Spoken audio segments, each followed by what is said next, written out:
Assalamualaikum warahmatullahi wabarakatuh. Masya Allah, luar biasa. Alhamdulillah, alhamdulillah. Wih, langsung berebutan anak.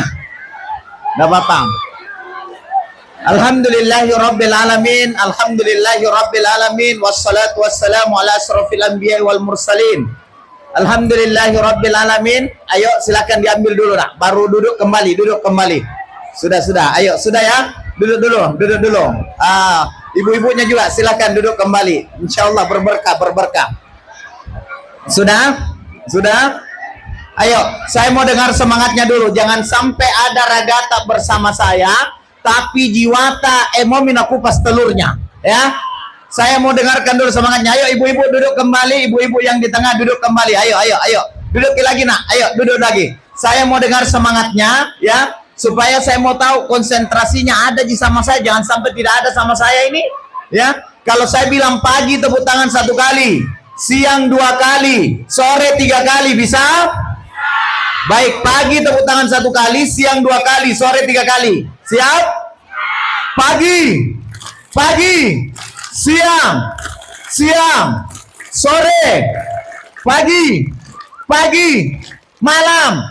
Tidak ada malam, Bu Haji. Ulang. Berarti belum fokus, ya. Ulang sekali lagi. Pagi, siang, sore, pagi. Jangan pernah kita tunggu teman tak baru kita pukul tangan, tanah tunggu dulu temannya baru dia pukul tangannya. Tidak ada yang dihukum, Bu. Pagi, siang, sore, pagi, malam. Nah, masih ada. Pagi, siang, sore, pagi, subuh. Alhamdulillah. Alhamdulillahirabbil alamin. La ilaha illallahul azimul halim. La ilaha illallahur rabbul arsyil azim. La ilaha illallahu rabbus samawati wa rabbul ardi wa rabbul arsyil karim. Allahumma salli wa sallim wa barik ala Muhammad wa ala alihi wa sahbihi wa man tabi'ahum bi ihsanin ila yaumiddin, amma ba'd. Alhamdulillahirabbil alamin. Tiada kata yang patut terucap dari lisan kita melainkan pujian hanyalah kepada Allah. Allah lah pemilik nama-nama terindah. Allah lah pemilik nama-nama yang agung. Maka kepadanya lah kita berserah diri, kepadanya lah kita berkeluh kesah. Bapak-bapak, ibu-ibu, kalau mau meminta-minta kepada Allah, kalau mau berkeluh kesah sama Allah, kalau mau curhat yang terindah, curhat kepada Allah. Karena Allah Maha penutup aib. Kalau sama-sama takji saudara ataupun mungkin keluarga, teman ataupun tetangga kita curhat, boleh jadi hari ini dia jaga aib tak. Tapi besok lusa kemana-mana mungkin saya tidak cerita ji, tidak ku cerita ji. Tapi 1000 kali kemana-mana nak cerita tidak ku cerita ji. Maka ketika mau curhat yang paling indah sama Allah. Semoga kita yang berada di Masjid Al-Falah, di pelataran Masjid Al-Falah ini, insya Allah akan mendapatkan ampunan dari Allah Subhanahu Wa Taala, maghfirahnya, amin, dan ridho dari Allah Subhanahu Wa Taala, amin, Allahumma. Salawat dan salam semoga tetap tercurahkan kepada junjungan kita Nabiullah Muhammad sallallahu alaihi wasallam. Dengan harapan semoga kelak kita semua yang hadir di tempat ini, keluarga yang telah kita tinggalkan di rumah, keluarga yang telah mendahului kita, para jamaah Masjid Al-Falah, para kaum muslimin dan muslimat yang telah mendahului kita, kelak akan mendapatkan syafaat dari Rasulullah, dan kelak kita akan diperkumpulkan kembali dalam surganya Allah Subhanahu wa taala bersama dengan Rasulullah Muhammad sallallahu alaihi wasallam. Amin Allahumma amin. Yang terhormat Bapak Bupati atau yang diwakili oleh Bapak Asisten 2, terima kasih banyak Pak atas undangannya. Yang saya hormati pula Bapak Kapolres yang kali ini diwakili oleh Bapak Kapolsek, kemudian Bapak Kodim atau diwakili oleh Bapak Dan Ramil. Yang saya hormati pula Bapak Pemerintah Kecamatan atau diwakili oleh Pak Sekcam, Bapak Lurah, kemudian Bapak Imam Kelurahan. Yang saya hormati pula Ketua STIKIP dan STAI DDI, alhamdulillah. Yang saya banggakan dan saya hormati luar biasa semangatnya beliau, Ketua Takmir Masjid Al-Falah, saudara saya Bapak Andi Ihsan Hamid, Masya Allah, beserta dengan Imam, Pak Imam yang sudah membacakan doa yang saya tadi begitu khusyuk mendengar doanya, apalagi ketika beliau meminta hujan, yaitu Bapak Ustadz Besti. Masya Allah, luar biasa. Belum ada Besti, sudah ada Besti duluan ya. Berikan dulu tepuk tangan. Saya tadi tidak menyangka Ustadz Lukman Besti. Sudah ada duluan Bestinya. Masya Allah, alhamdulillah. Ya, Bapak Ibu sekalian yang insya Allah dirahmati oleh Allah Subhanahu Wa Taala, dan yang saya seluruh banggakan seluruh jamaah Masjid Al Falah, seluruh kecamatan Watan Sawito, dan yang paling hebat, paling luar biasa, ibu-ibu yang ada di hadapan saya. Berikan tepuk tangan untuk ibu-ibu. Siapa itu ibu-ibu? Ras terkuat di dunia. Weser kiri belok, ditegur ibu salah, kita bilang apa? Si baji. Tidak bisa ditegur ibu-ibu, karena ibu-ibu adalah ras terkuat di dunia. Bapak Ibu sekalian yang insya Allah dirahmati oleh Allah Subhanahu Wa Taala, hari ini kita melaksanakan perayaan yang luar biasa, yaitu Maulid Nabi Muhammad Sallallahu Alaihi Wasallam. Tahun 1448 Hijriah. Masya Allah, nandaku tercinta Abizar tadi membacakan lantunan ayat suci Al-Quran. Ada yang tahu surah apa yang pertama? Saya boleh cabut satu telurnya di sini, saya bagikan satu. Surah apa yang dibaca oleh Ananda Abizar yang pertama surahnya? Ayo, apa nak? Ayo, yang angkat tangan sedikit nak. Apa nak? Surah apa? Ayo, surah apa nak? At-Taubah, betul. Sedikit nak ambil ya. At-Taubah, betul. Masya Allah. Ya, siapa nama tak? Fajrin. Fajrin, Masya Allah. Oke. Kemudian belum surat kedua, bertanya surat kedua Ustaz, saya surat kedua tidak mau, ya satu mau ya. Oke.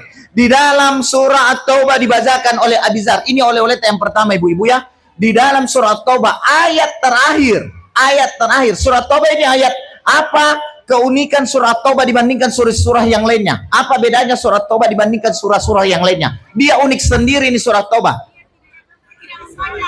Tidak membaca bismillah, Bu. Saya kasih kibosara di depan tambi maki bosaranya ya. Tidak ada bismillahirrahmanirrahimnya surah At-Taubah. Berbeda dengan, saya mohon maaf Pak Ketua, tidak apa-apa saya ceramah terbang-terbang nih. Biasanya saya kalau ceramah kadang di menara, kadang di pantai, kadang di atas kubah ya. Jadi Bapak Ibu sekalian, surah At-Taubah ini adalah surah yang tidak ada bismillahirrahmanirrahimnya. Surah keberapa At-Taubah? Surah ke 9, betul. Surah ke-9 adalah surah At-Taubah.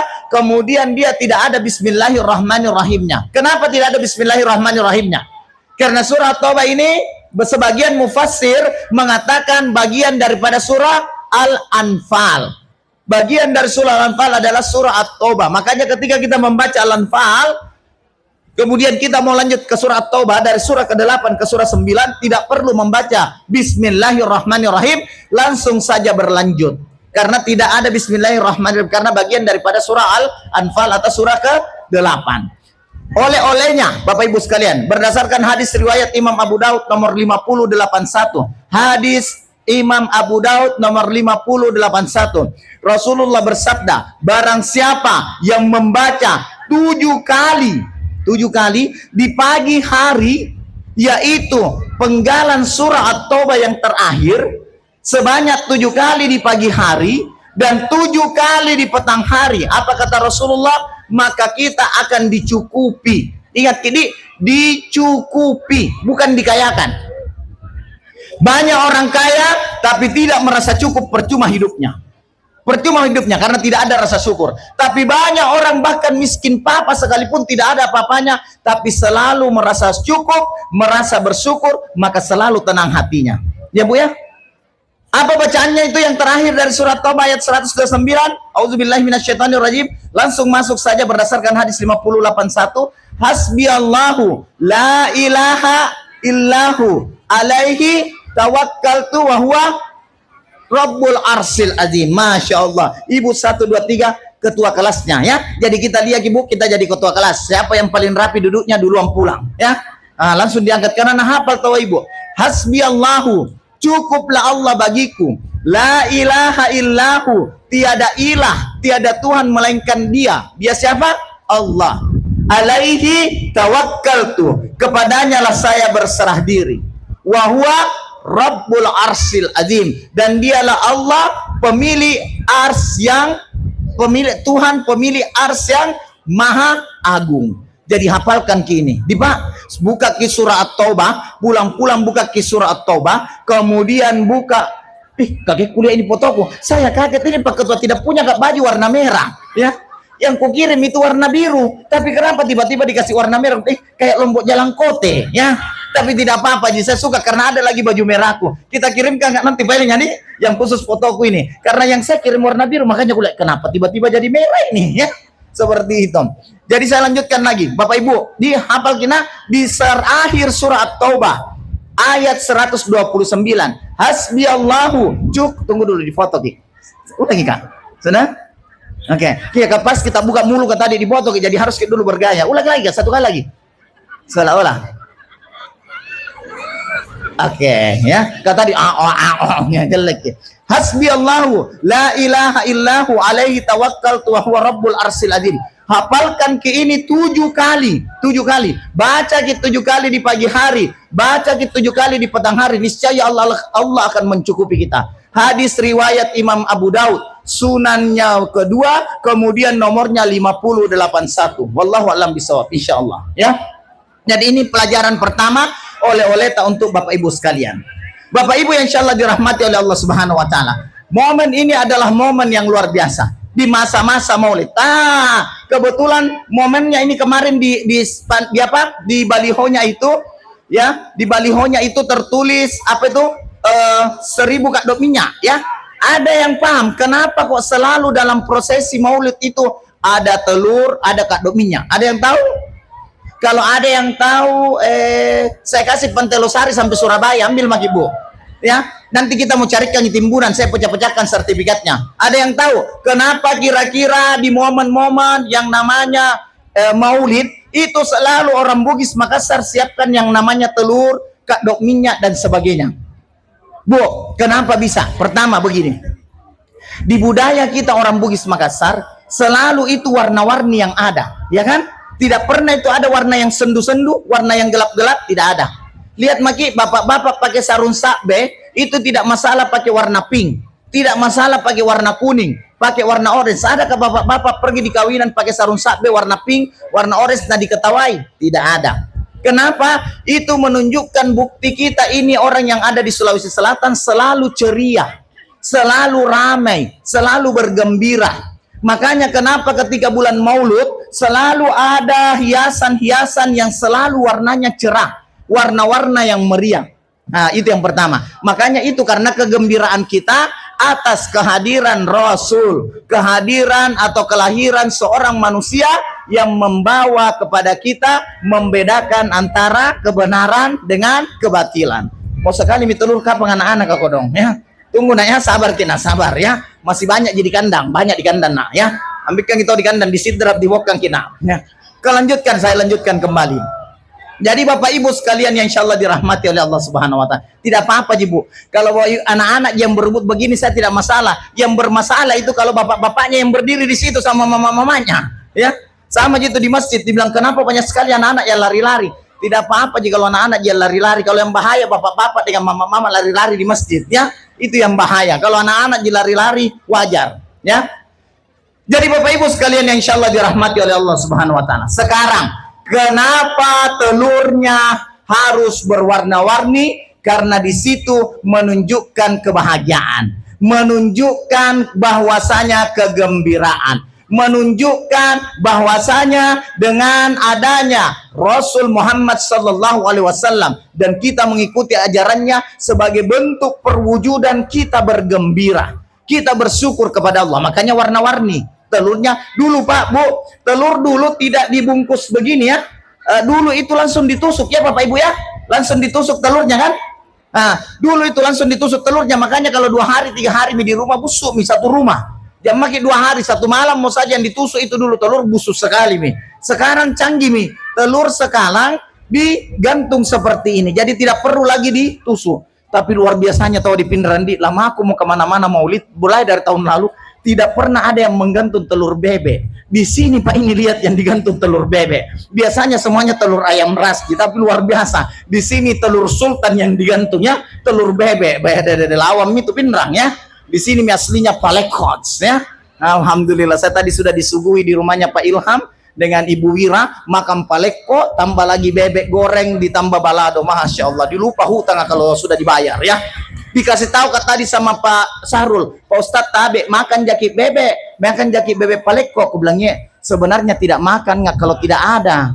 Tapi kalau ada makan Kak. Jadi tadi waktu saya makan mie itu paleko, ini timku dia bilang ambil kinasi. Aku bilang enak. Kenapa nggak ambil kinasi? Aku bilang mau saya tidak ambil jinasi yang putih begini, saya tidak ambil di rumah banyak Ji. Yang tidak ada di rumah paleko sama ini bebek. Jadi jam ambil nasi. Ini modul yang dimakan. Alhamdulillah. Makasih banyak Pak Ilham dan keluarga. Makasih banyak Pak Ji, semoga diberkahi keluarganya yang memberi paleko. Semoga ada tambahnya ya. Seperti itu ya. Alhamdulillah sudah naik di mobil ya. Jadi alhamdulillah makasih banyak, luar biasa itu ya. Ke saya biar dipaksa gak makan bebek Bu, tidak mau aja kalau tidak ada. Biar dipaksa makan ki Ustaz, makan kalau tidak ada. Jadi ngapa mau makan ya? Jadi Bapak Ibu sekalian yang insyaallah dirahmati oleh Allah Subhanahu wa taala. Jadi mengingatkan kembali Pak, kenapa telur yang digunakan? Telur yang digunakan ini memiliki makna bahwasanya telur ini kan sebagai bentuk kelahiran calon ayam. Itu yang pertama. Yang kedua, kenapa pakai telur? Telur itu terdiri dari 3 lapis. Cangkang luarnya yang warna coklat atau warna abu-abu kalau telur bebek. Yang keduanya warna putih, yang di dalamnya warna kuning. Betul. Ada je orang ini kan warna? Ya bicara saya kira jemuran. Dicerita ki Bapak Ibu ya. Jadi warna kuning. Apa maknanya kenapa harus telur? Cangkang luarnya itu bermakna tentang Islam. Yang cangkang dalam putihnya di dalamnya warna putihnya bermakna tentang iman. Dan yang kuningnya bermakna tentang ihsan. Onro malakbi'na toriolota. Jadi saking mulianya orang dulu kita itu menerjemahkan orang kerajaan apalagi Sawito ya. Di sini mungkin kerajaan Sawito yang pertama Bapak Ibu ya. Menjelaskan bagaimana itu falsafahnya telur. Kenapa itu? Hadisnya hadis riwayat Imam Muslim nomor 8. Ketika Rasulullah Muhammad SAW didatangi oleh manusia didatangi oleh malaikat Jibril alaihissalam yang bersosok berwujud manusia, yang menggunakan baju putih, berambut hitam pekat, yang tidak menandakan ada perjalanan dari perjalanan jauh. Berdasarkan hadisnya ini ada hadis dari Umar bin Khattab radhiyallahu taalaan. Lalu duduk di hadapan Rasulullah, menyentuhkan lututnya dengan lututnya beliau, dengan lututnya Rasulullah, malaikat Jibril. Lalu apa yang dikatakan oleh malaikat Jibril alaihissalam kepada Rabiullah Muhammad sallallahu alaihi wasallam? Ya Muhammad, wahai Muhammad, khabirni anil Islam. Kabarkan kepadaku tentang Islam. Maka dijelaskanlah oleh Nabi Muhammad 5 rukun Islam. Islam adalah pertama apa Bapak Ibu? Ibu-ibu, rukun Islam? Ada aja orang ini kan? Saya kira bantal. Ya, ayo yang pertama apa Bapak Ibu? Membaca 2 kalimat syahadat. Terus yang kedua, salat. Yang ketiga, masa langsung zakat? Puasa ke dulu kodong ya, puasa. Yang keempat, yang kelima, dede pintarnya deh semua dari taman kanak-kanak mana ke semua jadi bercelana deh. Oke, jadi itu rukun Islam ada 5. Makanya cangkangnya di luar menandakan keislaman seseorang. Masih kadang berwarna-warni. Kadang kalau mengasih keislaman itu ada kadang yang warna ungu, warna hijau, warna merah. Seperti itulah modelnya kenapa dikasih telur. Itu maknanya kenapa yang di luarnya dikasih warna-warni. Karena memaknai bahwasanya kadang orang Islam tapi belum kuat keimanannya. Itu yang pertama. Tingkatan keimanan yang kedua adalah iman sendiri. Apa itu iman? Maka rukun iman. Ketika Rasulullah ditanya oleh malaikat Jibril alaihissalam, Rasulullah Muhammad sallallahu alaihi wasallam menjawab, apa yang dimaksud dengan iman? Khabirni anil iman. Maka Rasulullah menjawab tentang rukun iman. Ada berapa rukun iman? Iman yang pertama, iman kepada apa nak? Iman kepada Allah. Iman yang kedua, iman kepada sebelum Nabi nak apa dulu? Sebelum Nabi dan Rasul. Sebelumnya lagi Nabi dan Rasul pernah. Malaikat. Iman kepada malaikat. Iman yang ketiga, iman kepada para nabi dan rasul. Yang keempat, iman kepada siapa nak? Kitabnya. Yang kelima, iman kepada yaumul akhir dulu, hari kiamat. Yang keenam, iman kepada qada dan qadar. Itu adalah rukun iman. Makanya kenapa lapisan pertama tadi warna-warni, lapisan keduanya telur maulid itu pasti warna putih. Karena sudah keimanannya kuat. Ketika kita sudah beriman, semakin beriman, maka hampir keimanan kita semua sama. Makanya warna putih di lapisan ke dalamnya. Maka tingkatan yang paling luar biasa Bapak Ibu sekalian, tingkatan yang paling soleh soleha. Tingkatan yang luar biasa adalah tingkatan yang ketiga, yaitu ihsan. Ihsan itu berarti berwarna kuning, mulia, agung. Makanya dalamannya telur paling dalam adalah warna kuning. Makanya tadi yang di cangkang luarnya muslim, cangkang putih, lapisan putih telurnya disebut mukmin. Lapisan paling dalamnya yang warna kuning disebut dengan muhsin.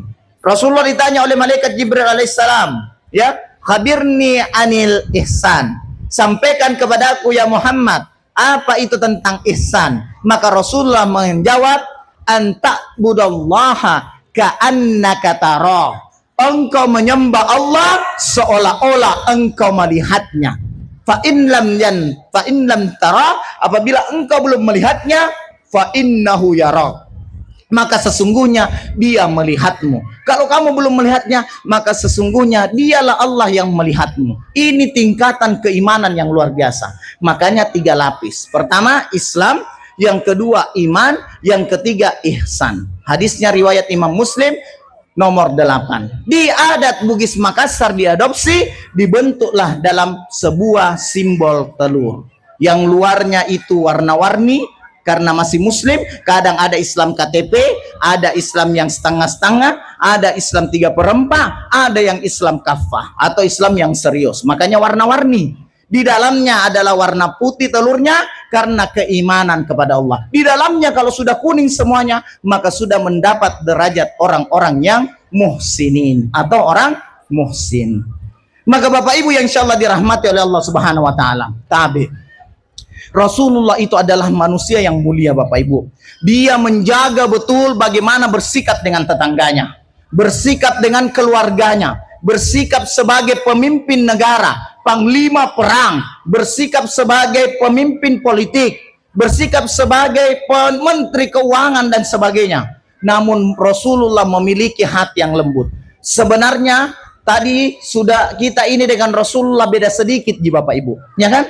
Sama-sama Rasulullah manusia kan? Sama-sama kita manusia. Beliau juga makan, beliau juga minum, beliau juga sholat, berhubungan dengan keluarganya, dan bahkan beliau juga meninggal dunia, lahir dan sebagainya.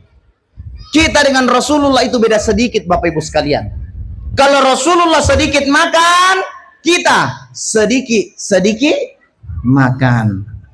Kalau Rasulullah sedikit tidur, kita sedikit.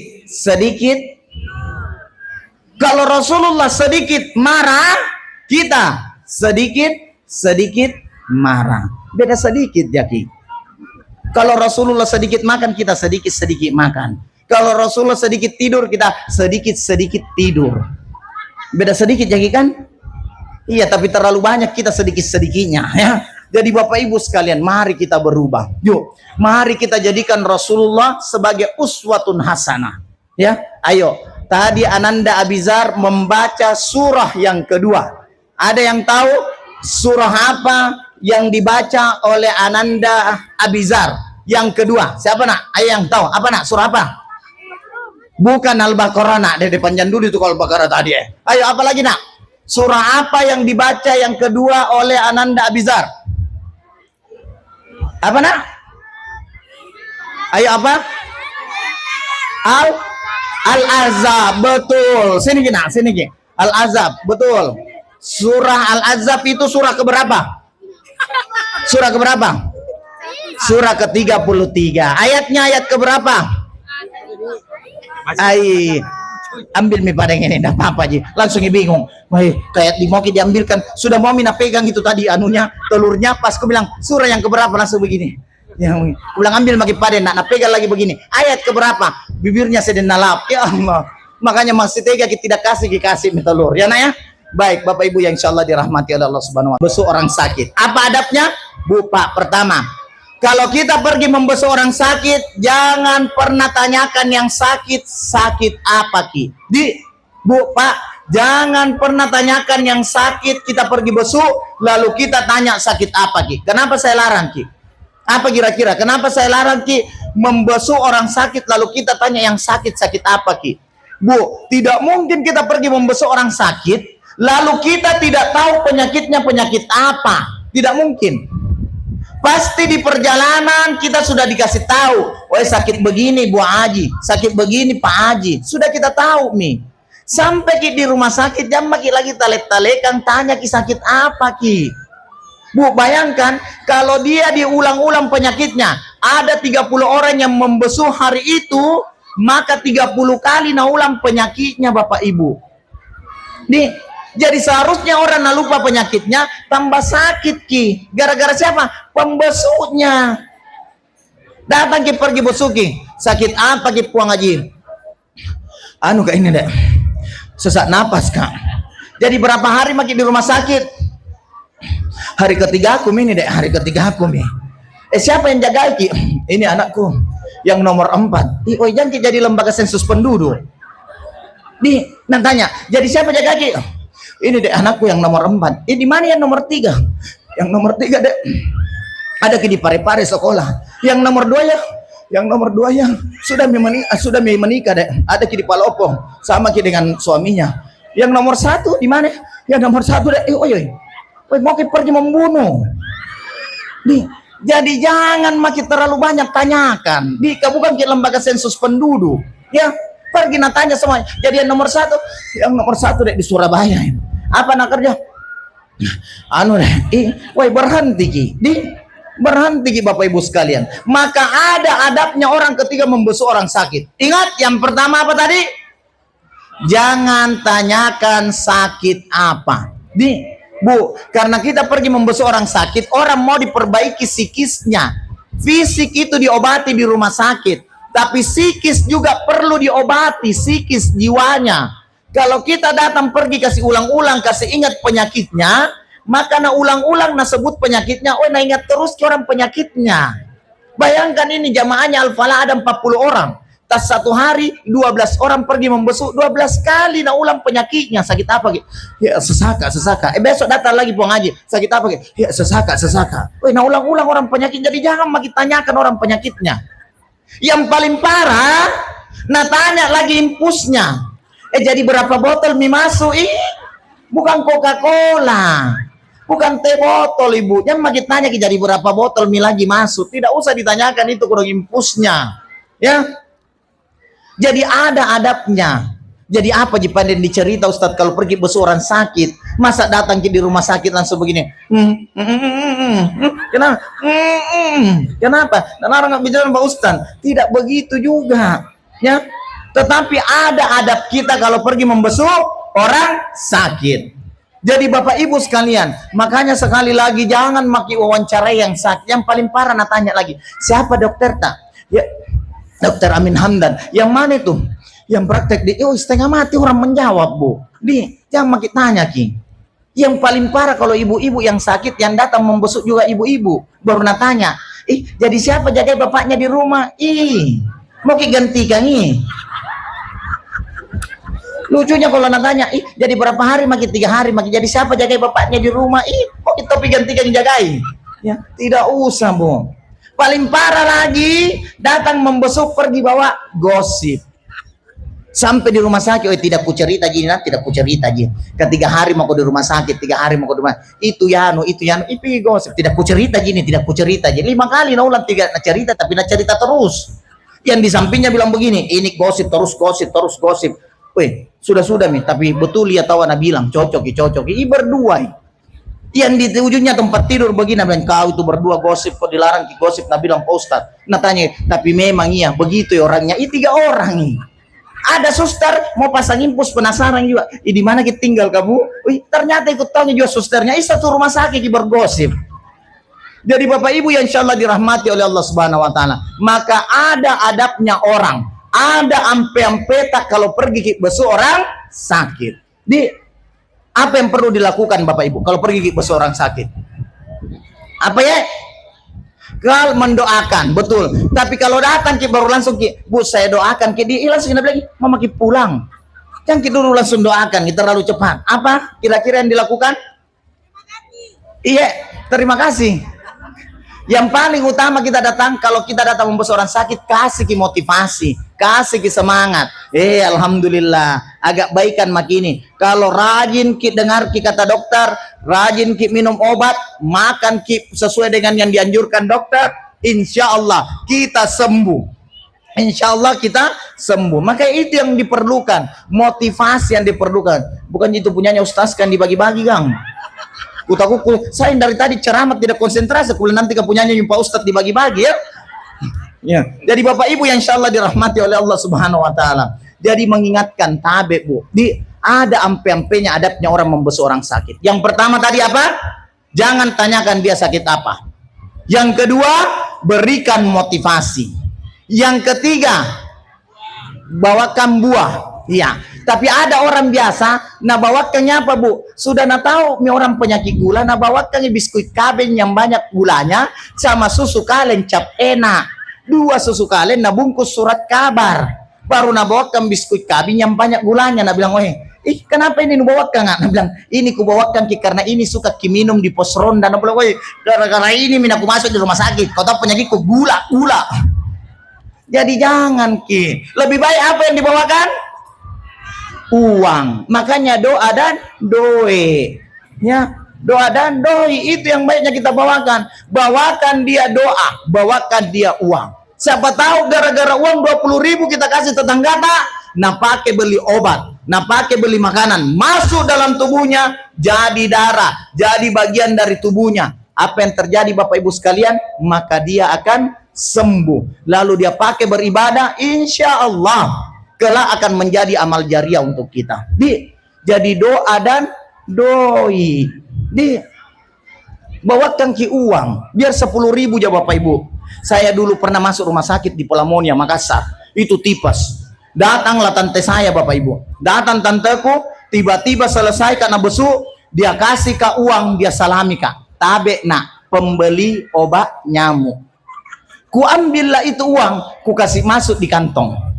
Setelah itu pulang tanteku apa nak bilang mamaku, nak berapa nak kasihkan kau tantemu? Ku bilang mau, jangan maki mak pembeli obat nyamuk ji. Lihat kak bede ngamin. Ku bilang tidak mau ya pembeli obat nyamuk ji mak. Dia bilang coba lihat, bilang pembeli obat nyamuk ji mak. Nanti nak bilang mamaku, Amin, tidak kuambil ji demi Allah. Coba mau jak lihat ki berapa nak kasihkan kau. Pas ku kasih keluar begini di kantong, mak kenapa nak 1.000? Nak bilang kau pembeli obat nyamuk ji Amin. Ya. Itulah saya juga dosa sama mamaku. Kau pembeli obat nyamuk ji. Ya lucu itu naik kembali sepupuku yang antar tanteku. Dek Amin, aku bilang tabe dek salah kasih kita di aji. Apa nak bilang mamaku? Nak bilang mamaku, tidak apa-apa ji tahu anak kau pembeli obat nyamuk ji. Akhirnya saya dikasih itu uang 20.000 oleh tanteku, oleh sepupuku. Tabe dek, ambil maki ini 20.000. Anak bilang mamaku, itu tidak apa-apa ji nak pembeli obat nyamuk ji. Ku ambil itu 20.000. Ku ambil 20.000 ku kantongi. Ya lucu nak bilang sepupuku, mana tadi itu yang 1.000 deh. Maksudnya jam aku tuh kembalikan yang 1.000 kok dong. Cukup nih kita kasih Kak. Jadi nak minta yang 1.000 ku kasih lagi yang 1.000. Berarti berapa yang dia kasih Kak? 19.000. Aku kembalikan 1.000. Maksudku saya cukup nih. Tidak ada di sananya kita kasih Kak lagi 1.000. Jadi berapa totalnya? 21.000. Tapi Nabi bilang sepupuku, mana tadi yang 1.000 ada? Oh begitu. Aku kembalikan. Oh ya tabe dahi. Ini yang 1.000-nya tadi. Ya. Jadi sebaik-baik kita membesuk bawa ki uang. Terakhir setelah kita membesuk apa yang dilakukan? Baru berdoa. Bu Pak, ini yang paling penting berdoa. Jarang kita orang muslim pergi membesuk orang sakit lalu tinggal ki berdoa. Ya kan? Paling-paling kita doakan syafaat Allah semoga lekas sembuh ki. Ya, hadis riwayat Imam Muslim kita diajarkan membaca la ba'sa insyaallah tahura. Tidak mengapa engkau sakit, semoga ini menjadi penggugur dosa-dosamu. Hadis lainnya Allahumma rabban nas azibil ba'sa isfihi antas safi la sifa illa sifauka wa la yugadiru taqama. Itu juga.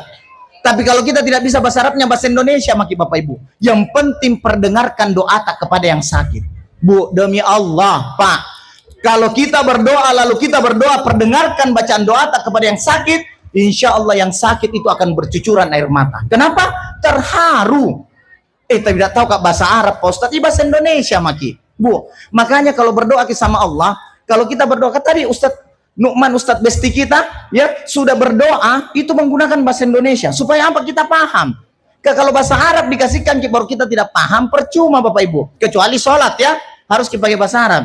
Kalau kita orang pindrang pakai makin lo kata anu ya Allah, mau kuto gini begini ya Allah, mau kau punya emas dari sini sampai ke sini ya Allah. Jadi kalau nadia kak dari di pengantin nadia ke keluarga aku diaset kita deh, diaset turun kok kau nak kasih puan lagi puan ngajimu, pakai lo kata. Yang dari Endre kang sana pakai juga lo kata ya Allah, tidak nak tebang pitu pohon di depan rumahnya tetangga aku nama aku suruh tebang ya Allah, pakai ki. Yang dari Jane Ponta pakai makin jual lagi Jane Ponta, Andre juga ya karena nanti anak sare anu ya kata kering, ya pakai makin. Siapa tahu di sini ada orang Thailand, pakai bahasa Thailand ki. Komplanana, ke planana, ke plana, nina. Ya, pakai ki Bu. Supaya apa? Paling tidak doa itu kita pahami, ya. Pada saat kita di luar sholat, jangan toseng gara-gara begini kita sholat kita pakai semua bahasa apa, ya. Jadi Bapak Ibu yang insya Allah dirahmati oleh Allah Subhanahu Wa Taala. Itu luar biasanya kita, Bu Pak. Agama Islam ini dimanapun kita masuk sholat, kalau umpamanya kita dikirim ke India, lalu azan di India, masuk ke sholat di masjid di India, pakai bahasa India tidak orang sholat. Bahasa apa Bu? Bahasa Arab. Tidak ada orang masuk di India. Allahu Akbar. Biarna jana ho homtai ke gara jana hekal marica ketumbar jahe. Amin. Tidak ada. Tidak ada. Pergi di Cina, lalu masuk di masjid Cina, lalu tiba-tiba Allahu Akbar, tidak ada Bapak Ibu. Tetap bahasa Arab, bahasa yang satu. Pergi mana lagi? Pergi Thailand. Tidak ada sampai di Thailand. Allahu Akbar, komplana, nakle, ke plana, nana, ke plana, nina, ke sesana mana. Masya Allah. Dari tadi yang ditunggu-tunggu, hati-hati nak, hati-hati matanya nak. Ya aman. Mau disembunyi nih di menara, kasih aja di menara ini yang satu deh. Oke, ya. Jadi seperti itu Bapak Ibu sekalian. Jadi doakan yang sakit, ya. Doakan yang sakit. Lalu doa yang kita gunakan adalah doa yang mudah kita pahami dan mudah dipahami oleh yang sakit. Jadi berdoa enggak tahu bahasa Arab Pak Ustadz, bahasa Indonesia mau. Yang penting yang pertama adalah ketika berdoa syariahnya adalah apa? Memuji Allah Azza wa Jalla. Puji Allah. Boleh kita baca hamdan syakirin, hamdan naimin. Mau kita membaca hamdan kasiran thayyiban mubarakan fi. Mau kita membaca Al-Fatihah, silahkan baca Al-Fatihah sebagai bentuk pujian kepada Allah. Yang kedua, bertawassul kepada Rasulullah. Nah, ini yang penting. Karena ini momen Maulid. Hadis riwayat Imam Ahmad, Imam An-Nasai, Imam Muslim. Saya baca dulu dari hadis riwayat Imam Muslim. Rasulullah bersabda, "Man shalla alayya sholatan wahidatan, sallallahu alaihi asyaran." Ya, man shalla alayya sholatan wahidatan, sallallahu alaihi asyaran sholawat. Ya, asyaran sholawat. Barang siapa yang bersalawat kepadaku, kata Rasulullah berdasarkan hadis riwayat Imam Muslim, 1 salawat, maka Allah akan membalas kepadanya 10 kebaikan. Disambung daripada hadis Imam Ahmad. Apa kata Rasulullah? Setelah 10 kebaikan, maka dia akan diampuni 10 kesalahannya, 10 dosanya. Hadis riwayat Imam Ahmad. Dikuatkan oleh hadis Imam An-Nasai, bahwasanya warufiat asyara darajat, dan setelah tadi mendapat 10 kebaikan, kemudian juga mendapat diampuni dosanya 10, maka diangkat derajatnya sebanyak 10. Itu bersalawat ke 1 kali berdasarkan hadis riwayat Imam Muslim, Imam Ahmad, Imam An-Nasai, maka kita akan mendapat 10 kebaikan, dihapus dosa tak 10 kebaikan, kemudian juga diangkat derajat tak 10 derajat. Maka puji-puji Allah, bersalawat kepada Rasulullah. Setelah bersalawat, maka berdoa kepada Allah. Yang paling pertama dulu minta doa ampunan dulu, istighfar. Ya Allah, ampunilah dosa kami, dosa kaum muslimin dan muslimat yang hidup di antara kami maupun yang telah meninggal dunia. Setelah itu doakan ke yang sakit. Bahasa Indonesia maki. Nih, makanya kalau berdoa pakai bahasa yang ringan. Enaknya tuh kalau berdoa seolah-olah curhat kepada Allah. Dia makin seperti TVRI yang mau buka puasa, yang ya Allah ya Tuhanku, karuniakan kepadaku kekuatan dan keimanan, karuniakan kepada setengah mati tak lipat-lipat lidah bu. Nah orang Bugis jadi jangan makin terlalu bagaya sekali kalau ya Allah ya Tuhanku, berikanlah kepadaku kekuatan dan keimanan. Bahasa makin tenang ya, bahasa yang kayak curhat kepada Allah. Ya Allah, mauku itu begini, mauku begini, seolah-olah Allah ada di hadapan kita. Maka berdoa kepada Allah untuk kesembuhan saudara kita. Kalau tidak bisa bahasa Arabnya, bahasa Indonesia. Ya Allah, angkatlah penyakitnya, karuniakan kesembuhan kepada saudaraku ini ya Allah. Kasih kesembuhan, kasih ya Allah. Angkat penyakitnya ya Allah. Semoga kembali bisa beraktivitas normal ya Allah. Ya Allah, semoga kembali bisa berjamaah bersama kami di Masjid Al-Falah ya Allah. Ya Allah, jadikanlah sakit yang dideritanya sebagai ujian kesabaran ya Allah. Itu kita minta. Jangan sampai terlalu serius kita berdoa begini. Ya Allah, karuniakan kesembuhan. Jadikanlah penyakitnya sebagai penggugur dosa-dosanya. Ya Allah, berikan kesabaran terhadap penyakit yang dideritanya ya Allah. Ya Allah, lapangkanlah kuburnya. Kaget yang sakit. Belum Pak meninggal anu.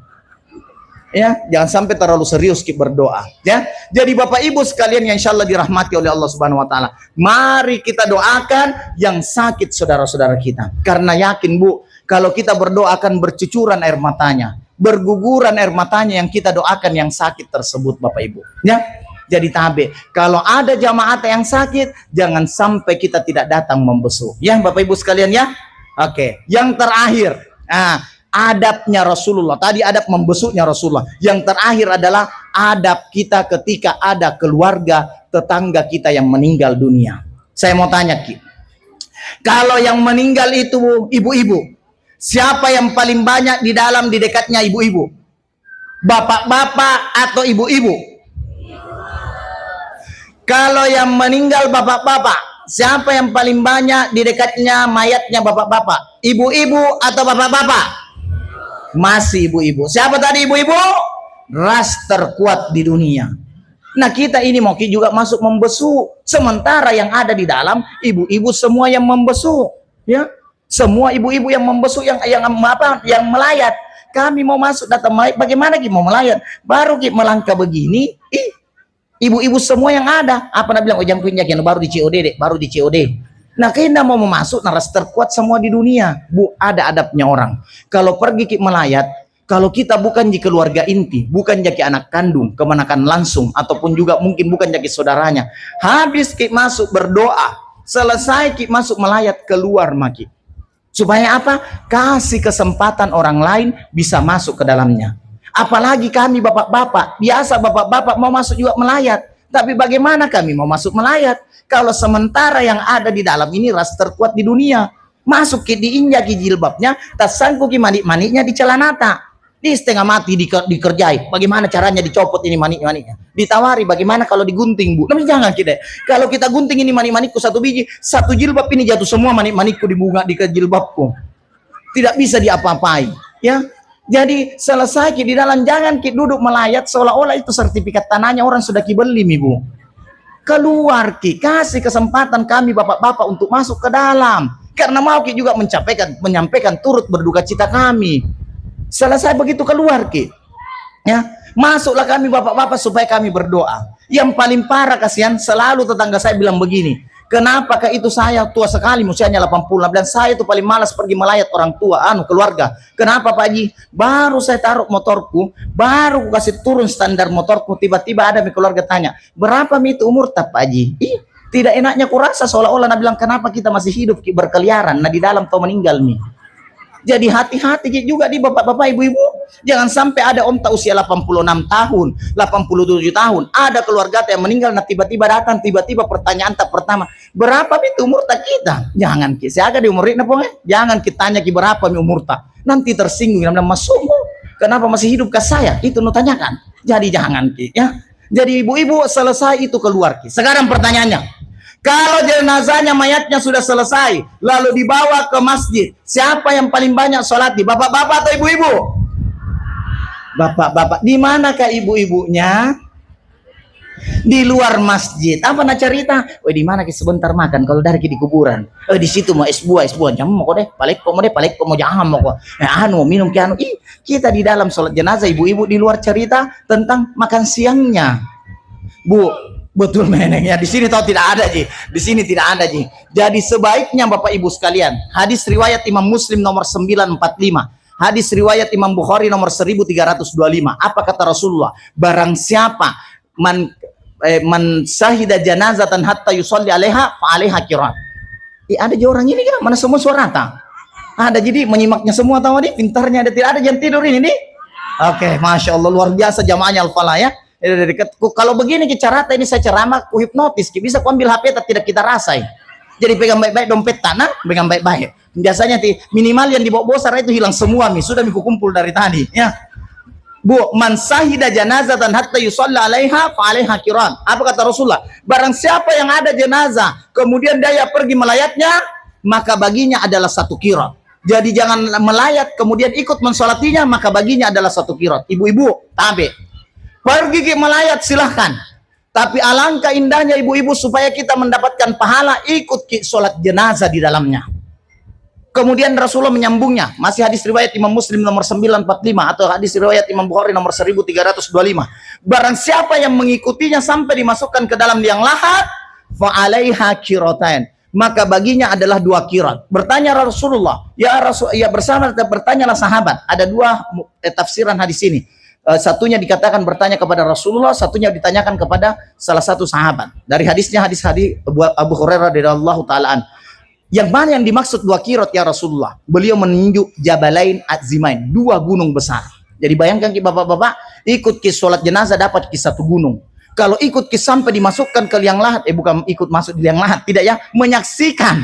Dilihat itu orang dikasih masuk liang lahat, maka dapat ki 2 gunung pahalanya. Luar biasa. Ibu-ibu, jangan lalu ki tidak ikut sholat jenazah, Bu. Ikut ki sholat jenazah, Bu. Supaya apa? Dapat pahala. Saya bayangkan ini gara-gara saya sudah ceramah bilang ikut ke sholat jenazah, mulai besok ada di HP jam 11 atau jam 10 pagi. Adakah apa? Adakah jenazah mau disolati?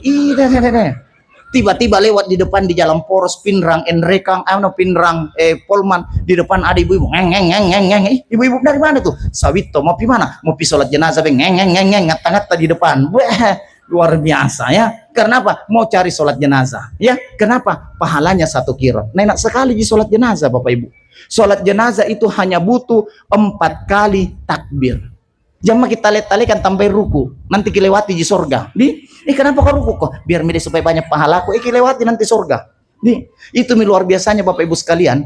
Ya, kalau kita lihat Rasulullah ini seorang manusia yang mulia. Tapi ketika beliau meninggal, apakah para sahabat ruku pada saat beliau disolati? Apakah para sahabat sujud ketika beliau disolati? Karena Allah melarang kita ruku dan sujud kepada manusia. Makanya di dalam sholat jenazah tidak ada rukunya, tidak ada sujudnya. Kita hanya disuruh berdiri untuk mencegah kita memperagungkan, mempertuhankan manusia.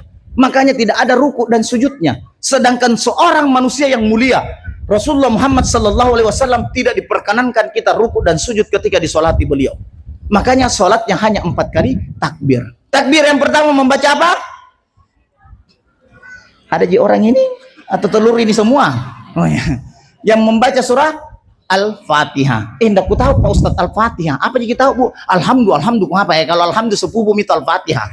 Ya. Takbir yang kedua membaca sholawat kepada Rasulullah. Seperti waktu kita sholat tahiyat. Ya, pada saat sholat bacaan tahiyat, Allahumma sholli ala Muhammad wa ala ali Muhammad kama shallaita ala Ibrahim wa ala ali Ibrahim innaka Hamidum Majid. Mau ki innaka Hamidum Majidnya di belakang boleh, mau ki 2 innaka Hamidum Majidnya boleh. Jangan lagi permasalahan kenapa kok begini, kenapa begitu, semuanya boleh, ya. Takbir yang ketiga membaca doa. Membaca doa. Kalau laki-laki maka hu. Kalau perempuan ha. Allahumma ghafir laha warhamha wa'afiha wa'fuanha. Sekarang kutanya Ki, kalau laki-laki meninggal disebut dengan almarhum. Kalau perempuan meninggal disebut, kalau bencong aluminium. Kalembeki tidak ada, biar bencong almarhum tong ya. Jadi Bapak Ibu sekalian tabe, maka bacaan penggantinya adalah Allahumma ghafir lahu warhamhu, ya Allah ampunilah dosanya kalau laki-laki, warhamhu, karuniakanlah kasih sayangmu terhadapnya, wa'afi wa'fu anhu, maafkanlah segala kesalahannya, wakrim nuzulahu, muliakanlah tempat kembalinya, dan seterusnya. Kalau laki-laki. Kalau perempuan, Allahumma ghafir laha warhamha wa'afiha wa'fu anha wakrim nuzulaha wa wasi madakhalaha, dan seterusnya. Terlalu panjang Pak Ustadz. Bisa yang singkat? Bisa. Nanti Pak Imam yang sempurnakan. Baca lagi saja Allahumma ghafir laha warhamha wa'afiha wa'fu anha. Kalau perempuan, masih terlalu panjang Pak Ustadz. Pendek kamu lagi Bu. Nanti Pak Imam yang sempurnakan. Allahumma ghafir laha warhamha. Masih panjang Pak Ustadz. Ganti lagi Bu, yang pendek lagi. Allahumma ghafir lahu, ulang-ulang. Di takbir yang ketiga, Allahumma ghafir lahu, Allahumma ghafir lahu. Masih terlalu panjang Pak Ustadz. Tak kala begini, kita mau yang gantikan yang meninggal. Nah kita disolati setengah mati ya. Masa Allahumma ghafir lahu, Allahumma ghafir laha, nah susah semua. Tak kala kita yang disolati. Takbir yang keempat, dua mazhab mengatakan boleh membaca Allahumma la tahrimna ajrahu wa la taftinna ba'dahu wa ghafir lana walahu. Dua mazhab lainnya termasuk mazhab Ahmad bin Hambal, Imam Ahmad bin Hambal tidak membaca bacaan tersebut. Boleh tidak membaca apa-apa di takbir yang keempat. Jadi Bapak Ibu sekalian, jangan ada minta ikut lomba panjat pinang. Simpan kan anak, jauh rumahku kok dong. Jadi Bapak Ibu sekalian yang insyaallah dirahmati oleh Allah Subhanahu wa taala. Maka mengingatkan kita semua, kita semua akan meninggal. Jadi jangan lalu ada tetangga keluarga yang meninggal lalu kita tidak sholati. Bapak Ibu yang insyaallah dirahmati oleh Allah Subhanahu wa taala. Terakhir, kenapa di dalam maulid itu ada kak dokminya Kenapa di dalam maulid ada yang namanya kadok minyak atau ada yang namanya telur dan sebagainya? Dalam kadok minyak, kadok minyak itu apa maknanya? Kenapa harus ada kadok minyak? Kadok minyak itu berasal dari apa? Kadok minyak itu berasal dari ketan, beras ketan, beras punut. Itu ketika dimasak, selesai dimasak dikasih santan dia mak lita-litai, ya kan?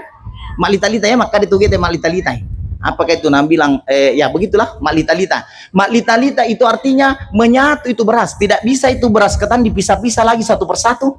Seperti inilah yang dikehendaki oleh agama kita untuk menjaga ukhuwah Islamiyah, persatuan kita, kerukunan kita yang tidak indah, tidak bisa terputus satu sama lain. Makanya kenapa di kadok minyak itu disimbolkan sebagai beras ketan yang dipakai karena membuat persatuan, menguatkan ukhuwah Islamiyah, Rabitatul Islam. Ini yang dibutuhkan kekuatan keislaman kita. Kalau ada saudara yang kena musibah, maka kita yang duluan datang. Seperti inilah Rasulullah yang dia lakukan terhadap sahabat-sahabatnya.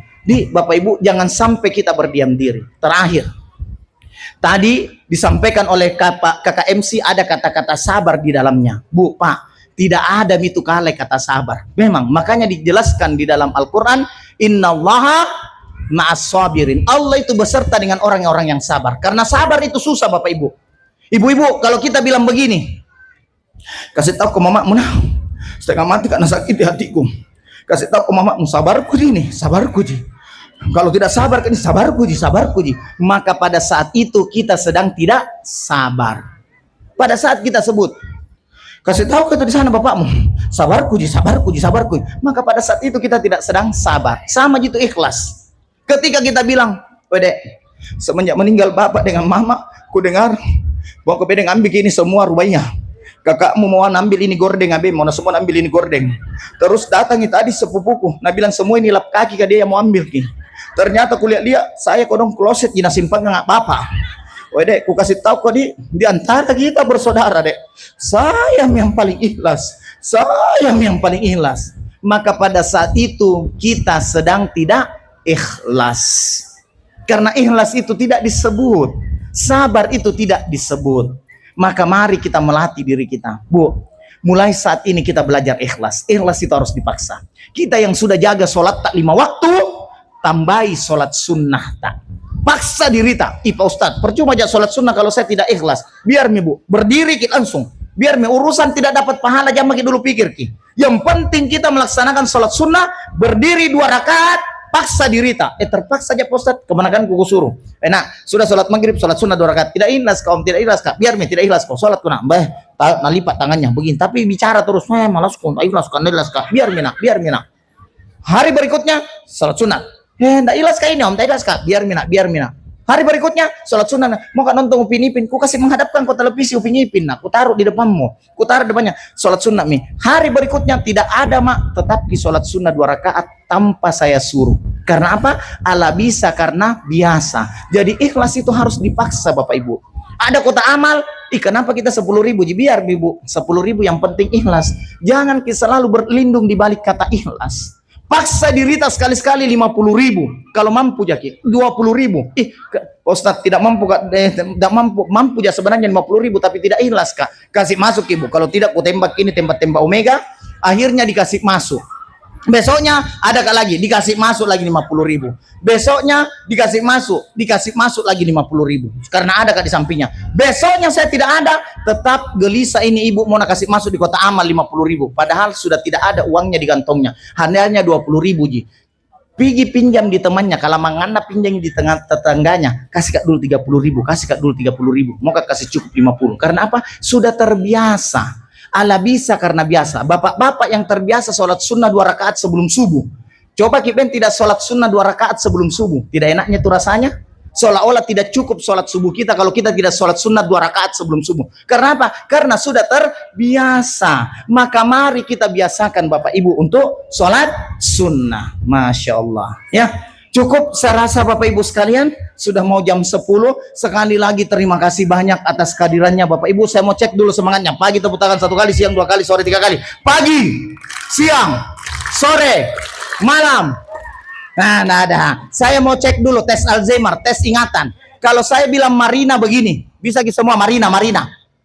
Tangan tak? Marina. Ini mencegah kita lupa ingatan, Alzheimer, ya. Marina. Terapi Marina. Menari. Jangan terlalu tinggi, pinsangin nanti di samping tak. Menari. Menara. Oke, bagaimana Marina? Menari. Menara. Siap ya? Marina menari di menara.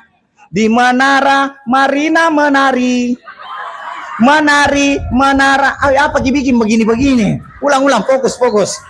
Marina menari di menara. Di menara Marina menari. Menara, menari Marina menari. Masih ada tak lipat tangannya begini. Ulang, fokus. Mencegah Alzheimer. Marina menari di menara. Di menara Marina menari. Marina. Momokuna saya punya. Marina Bu, Marina Pak, Marina menari di menara. Di menara Marina menari di menara. Di menara Marina menari Marina menari di menara. Masya Allah. Baik, saya tutup dengan pantun. Kue barongko, kue katrisala, cakep. Kue cucuru, kue sikaporo, cakep. Itulah nama-nama kue yang kita akan makan sebentar. Terima kasih banyak. Subhanakallahumma bihamdika asyhadu an la ilaha illa anta astaghfiruka wa atubu ilaik. Assalamualaikum warahmatullahi wabarakatuh.